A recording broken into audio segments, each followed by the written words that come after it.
کہ جب کبھی تم کسی مشکل میں گھرو، کوئی پریشانی لاحق ہو، کوئی راستہ نظر نہ آ رہا ہو، تو اس طرح مانگو جیسے اصحاب کہف، ربنا آتنا من لدنک رحمۃ وہیئ لنا من امرنا رشدا، یہ مانگو۔ تو ایسے ہماری قدرت کے معجزے تمہیں نظر آئیں گے اگر تم نے ڈھنگ سے مانگا، اگر تم نے اہتمام سے مانگا، سوچ سمجھ کر مانگا، تو پھر ایسے تمہیں ہماری قدرت کے اور رحمت کے ایسے معجزے نظر آئیں گے جو تمہیں عجیب لگیں گے، لیکن ہمارے لیے کوئی عجیب، جو کوئی مشکل پیش یہ مانگو۔ اب آج کل لوگ کہتے ہیں کہ بھئی اس دور کے اندر دین کے اوپر مکمل عمل کرنا جو ہے بڑا مشکل ہو گیا، ماحول خراب ہے، چاروں طرف فسق و فجور کی آگ بھڑکی ہوئی ہے، طوفان گرم ہے، جھوٹ کا، غیبت کا، بہتانوں کا، اور لوگوں کو ایذا پہنچانے کا، اور عریانی کا، فحاشی کا، بد نظری کا طوفان ہے۔ اب لوگ کہتے ہیں کہ بھئی ہم کیسے بچیں اس سے۔ بعض لوگ کہتے ہیں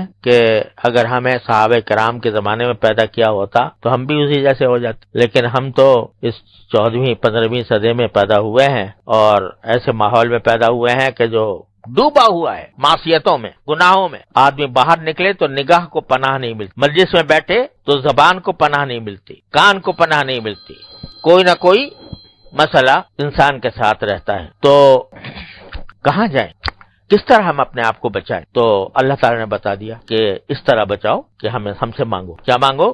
ربنا آتنا من لدنک رحمۃ وہیئ لنا من امرنا رشدا، یہ مانگو۔ یا اللہ، چاروں طرف آگ بھڑکی ہوئی ہے معصیتوں کی، گناہوں کی، ہم شیطان اور نفس کے ہم غلام بنے ہوئے ہیں، اس سے ہم پر چھا گیا ہے، ہم پر مسلط ہو گیا ہے۔ اے اللہ، آپ ہمیں اس مصیبت سے نکال دیجئے، اور آتنا من لدنک رحمۃ وہیئ لنا من امرنا رشدا۔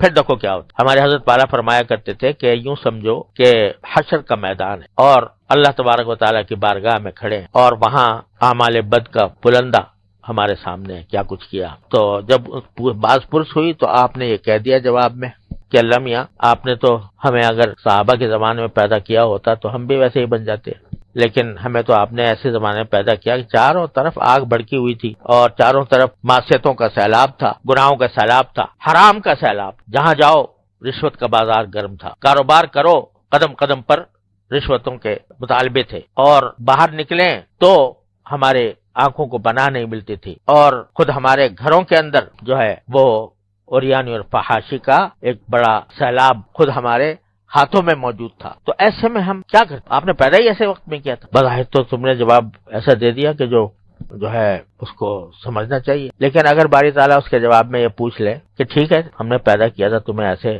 ماحول کے اندر، ظلمتوں کا ماحول تھا، معصیتوں کا ماحول تھا، لیکن کیا کبھی ہم سے مانگا تم نے؟ کیا تم نے کبھی ہم سے مانگا کہ یا اللہ، یہ چاروں طرف یہ آگ بھڑکی ہوئی ہے، اس سے ہمیں نکال دیجئے؟ تم سے گناہ اگر چھوٹ نہیں رہا تھا تو ہم سے مانگتے نا کہ یا اللہ چھوٹ نہیں رہا، چھڑوا دیجئے، اور عزم کے ساتھ مانگتے کہ یہ چھڑوا دیجئے، اور ہمیں اپنا تابع فرمان بنا لیجئے، ہمیں اتباع سنت کی توفیق عطا فرمائیے۔ یہ مانگتے نا ہم سے، مانگا کہ اگر مانگا تو بے شک تمہارا عذر جو ہے وہ ٹھیک ہے کہ ہم نے تو آپ سے مانگا بھی تھا، آپ نے دیا ہی نہیں، لیکن ہم سے مانگا کب؟ اگر مانگتے اور اگر ہم نہ بھی دیتے تو تمہارے لیے ایک عذر تھا، تمہیں پھر بھی ہم جنت میں داخل کر دیں، لیکن جب تم نے ہم سے مانگا ہی نہیں، جبکہ ہم بار بار کہہ رہے تھے کہ ان اللہ علی کل شیء قدیر، ان اللہ علی کل شیء قدیر، کوئی چیز ہم سے بعید نہیں تھی، کوئی چیز ہم سے عجیب نہیں تھی، اور پھر بھی تم نے ہم سے نہیں مانگا، تو بتاؤ اس کا کیا جواب ہے؟ تو اس سے معلوم ہوا کہ آدمی اگر کوئی گناہ چھوڑ نہیں پا رہا ہے، اپنے آپ کو مجبور سمجھ رہا ہے،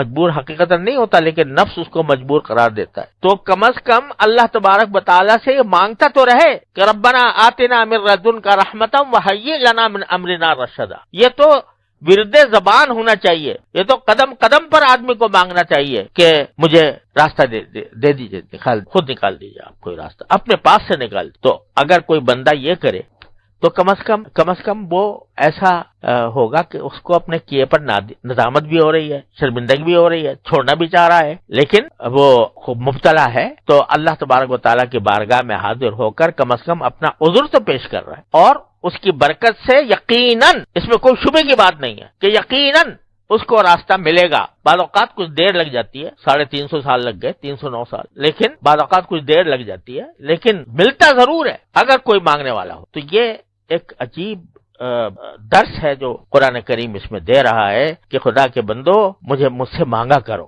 مانگنا بڑی عجیب، اور اللہ تعالیٰ نے یہ ایسا رکھا ہے. قرآن شریف اگر پڑھو تو یہ شرط ہے کہ بھئی وضو کے ساتھ ہاتھ لگاؤ، بغیر وضو کے قرآن شریف کو ہاتھ نہیں لگا سکتے. جنابت کی حالت میں پڑھ بھی نہیں سکتے. اگر حالت جنابت ہے یا عورتیں اپنی خاص حیض کی حالت میں ہیں تو تلاوت نہیں کر سکتی قرآن کریم. لیکن دعا ایسی چیز ہے اس کے لیے کوئی شرط نہیں، نہ وضو شرط، نہ طہارت صغرا شرط، نہ طہارت کبرا شرط، نہ کوئی ایسی بات کہ جو آدمی کے میلا کچالا بیٹھا ہے اور کپڑے بھی اتارے ہوئے ہیں، یعنی اوپر کے جس کے ذریعے دوسروں کے سامنے نہیں جا سکتا، ایسا بنیان پہنے پڑا ہوا ہے، بنیان اور لنگی پہنے ہوئے، اس میں نماز پڑھنا تو مکروہ ہے، اور اس حالت میں قرآن کریم کی تلاوت بھی کراہت سے خالی نہیں. لیکن دعا ایسی چیز ہے، کہتے ہیں مانگو، چلو تم ننگے سے ہی، تم کسی حالت میں صحیح دعا مانگ لو، اس کا راستہ کھلا ہوا ہے، چوپٹ. لہذا وہ ایسی چیز ہے کہ بندہ اس کو پلے باندھے اور ایسا کچھ بن جائے کہ ہر وقت اللہ تعالیٰ سے کچھ نہ کچھ مانگ رہا ہو، چاہے دل ہی دل میں جو مسئلہ پیدا ہو گیا اس کو مانگ لے اللہ میں سے، چھوٹا ہو گیا بڑا ہو. حدیث میں رسول کریم صلی اللہ علیہ وسلم نے ارشاد فرمایا کہ اگر تمہارے جوتے کا تسمہ بھی ٹوٹ جائے تو اللہ سے مانگو. یہ کیا بات ہوئی؟ تسمہ ٹوٹ گیا تو موچی کے پاس جائیں، اسے ٹھیک کرائیں. کہتے وہاں بعد میں جانا، پہلے اللہ سے مانگ لینا، اللہ سے مانگ لینا. یہ اللہ کے ساتھ تعلق پیدا کرنے کا، اس کو مضبوط کرنے کا، اس سے زیادہ قریب کا راستہ کوئی اور نہیں ہے جتنا اس سے مانگ. حضرت ثانوی رحمۃ اللہ علیہ فرماتے ہیں کہ کم از کم ایسے تو ہو جاؤ کہ جیسے ایک بچہ ہوتا ہے، وہ اس کے لیے جو کچھ ہے کائنات اس کی ماں ہے، تو جہاں کوئی مسئلہ پیش آیا فوراً امی کے پکارے گا. کوئی باہر کھیل رہا ہے اور کسی بچے نے ستا دیا تو وہیں سے امی کر کے پکارے گا، حالانکہ پتا ہے کہ وہاں امی ہے نہیں بیچاری، وہ گھر میں کہیں مصروف ہے، لیکن پکارے گا امی. تو حضرت فرماتے ہیں کم از کم ایسے تو بن جاؤ جیسے ایک بچہ اپنے ماں کے ساتھ تعلق رکھتا ہے، کہ جو کوئی مسئلہ پیش آئے چھوٹا ہو یا بڑا ہو وہ اس سے اللہ تعالیٰ سے مانگنے کی عادت ڈالو، کہ ہر وقت کچھ نہ کچھ اللہ تعالیٰ سے مانگ رہے ہو. اور خاص طور پر بہت سے کام ایسے ہوتے ہیں گناہ کے کہ اچھا خاصا نمازی آدمی ہے، روزے دار ہے، متشرع ہے اور نماز باجماعت کا پابند ہے، سبھی کچھ ہے، لیکن کسی ایک خفیہ گناہ میں اس طرح مبتلا ہے کہ اس سے راہی نہیں ہو رہی. جانتا ہے کہ گناہ کر رہا ہوں اور پھر بھی وہ گناہ میں مبتلا ہے، چھوٹتا نہیں. کیا کرے؟ کم سے کم اتنا تو کرے کہ یہ مانگے ربنا آتنا من لدنک رحمتا وہیئ لنا من امرنا رشدا. یا اللہ مجھ سے چھڑوا دی. اللہ میں ہمارے حضرت فرمایا کرتے ہیں اللہ میاں سے اس طرح باتیں کیا کرو کہ اللہ یا تو چھڑوا دیجئے ورنہ میری پکڑ نہ کیجیے. میں نے آپ کے حوالے کر دیا اپنے آپ، یا چھڑوا دیجئے یا میری پکڑ نہ کی. تو یہ جب بندہ اتنا ربط پیدا کر لیتا ہے، تو جب باری تعالیٰ یہ دیکھتے ہیں کہ یہ بندہ بیچارہ تھا تو یعنی اپنی حد تک کوشش کر رہا تھا، لیکن نفس اس کے اوپر غالب آ گیا تھا، شیطان اس پر غالب آ گیا تھا، اس نے جو ہے اس کو مجبور کر رکھا تھا، لیکن ساتھ ہی ہمارے سے لگاؤ ضرور تھا، ہم سے تعلق تھا، ہم سے مانگتا تھا، تو اس کو محروم نہیں فرمائیں گے. حدیث میں واقعہ بیان فرمایا نبی کریم صلی اللہ علیہ وسلم نے کہ ایک شخص تھا، کفن چور تھا. کفن چور اس سے زیادہ رذیل پیشہ شاید ہی کوئی ہو کہ قبریں کھود کے مردوں کے کفن نکالتا تھا اور بیچا کرتا تھا. جب اس کے مرنے کا وقت آیا تو اس نے اپنے بیٹوں کو وصیت کی کہ دیکھو بیٹا، اگر ایسا کرنا کہ جب میں مر جاؤں تو میرے پہلے تو لاش کو آگ لگا کے جو اس کی راکھ بچے، راکھ ہو، اس راکھ کو ذرا محفوظ رکھنا یہاں تک کہ کوئی ایسا وقت آئے جس میں آندھی چل رہی ہو، بہت تیز ہوا چل رہی ہو، اس وقت لے جا کے میری اس راکھ کو سمندر کے پاس اڑا دینا کہ اس کے ذرے سارے دریا میں، سمندر میں بکھر جائے. کیوں بکھر جائے؟ کیونکہ اگر اللہ میں نے مجھے کہیں پکڑ لیا تو میرا کچھ ٹھکانہ نہیں ہوگا. اگر اللہ میاں کا بس چل گیا مجھ پر تو میرا کچھ ٹھکانہ نہیں ہوگا. لہذا ذرے کہیں پھینک دو کہیں سمندر میں، اس طرح کے وہ جمع نہ ہو سکے. اب بیوقوفی کی بات تھی، پتا ہے کہ بھائی اللہ میاں کیا وہ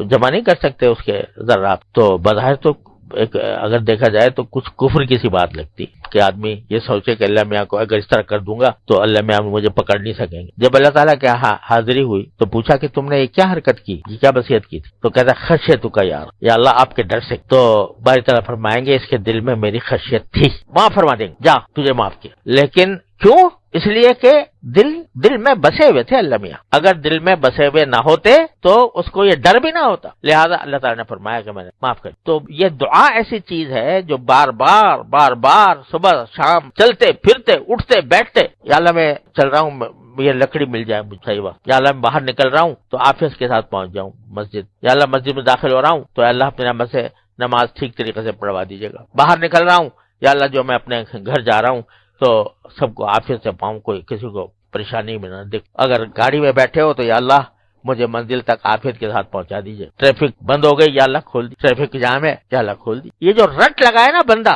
دعاؤں کی, جتنا رٹ لگائے گا اتنا ہی اللہ تعالیٰ کے ساتھ تعلق مضبوط ہوگا, اور یہ تعلق کا مضبوط ہونا ہی سب سے بڑی کام. تو بھائی جب بھی کہیں مشکل میں گھرو, چاہے وہ مشکل دنیاوی ہو یا دینی ہو, اس آیت کو اور اس دعا کو حرز جان بنا. ربنا آتنا من لدنک رحمتا وہیئ لنا من امرنا رشد. اس لیے بتایا یہ قصہ سارا اللہ تبارک و تعالیٰ. تو اللہ تعالیٰ اپنے فضل و کرم سے ہمیں توفیق عطا فرمائے. مانگتے رہنے کی, منگتے بن جاؤ اللہ تعالیٰ, ہر وقت کچھ نہ کچھ مانگتے رہو. پھر دیکھو کیا ہوتا ہے. ہو نہیں سکتا کہ پھر اللہ تعالیٰ ایسے آدمی کو مردود کر, ایسے آدمی کو جہنم کا ایندھن بنائے جو ہر وقت اللہ تبارک و تعالیٰ سے رابطہ رکھے ہوئے ہے, ہر وقت اس سے تعلق رکھے ہوئے ہے, ہر وقت اس سے جو ہے ہر وقت اس سے باتیں کر رہا ہے. تو انشاءاللہ کبھی اللہ تعالیٰ مایوس نہیں کریں. اللہ تبارک و تعالیٰ ہم سب کو اس کی توفیق عطا فرمائے.